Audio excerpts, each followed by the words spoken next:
আসসালামু আলাইকুম। দেখেন এই যে খেজুর গাছগুলো একটু বড় হয়ে গেছে। আমাদের নওগাঁ লোক কিছুটা অলস বলবো। দেখেন যে কি কত বড় বড় গাছ হয়ে গেছে। এরকম গাছ আরো অনেক আছে।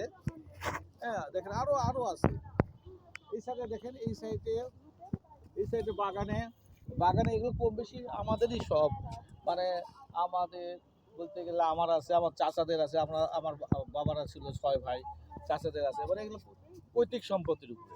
কিন্তু কোনো চাচা একটু পরিশ্রমী, কেউ একটু অলস, চাচাতো ভাইরাও আছে, তারা কিছুটা মনে হয় কেউ পরিশ্রমী কেউ অলস।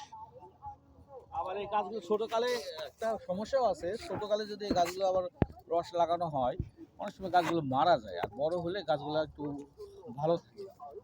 তো এই যে গাছটা দেখছেন, এই গাছটাতে আপনি রস লাগানো যাবে। এই গাছটাতে ইচ্ছে করলে, এটা কুষ্টিয়ার দিকে হলে আপনি এত বড় গাছ ওরা কোনো সময় ফেলে রাখবে না। এই যে গাছগুলো দেখেন কত বড় হয়ে গেছে, এই গাছগুলোতে প্রতি সিজনে রস লাগানো যেত। এবং রস লাগালে খেজুরের রস থেকে তো জানেন যে গুড় কেমন টেস্টি এবং এটার মূল্য কেমন, সবই তো জানেন। অথচ গাছগুলো পড়ে আছে।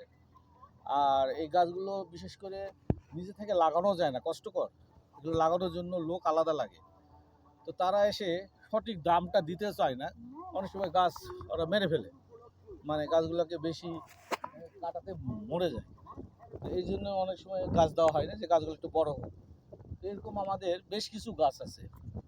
এই গাছগুলো সঠিকভাবে যদি আপনার পরিচর্যা, অর্থাৎ সিজনে যদি রস করা যেত, তাহলে ভালো একটা আয়ও হতো, আবার নিজের পরিবারের জন্য প্রয়োজনটা মেটানো যেত।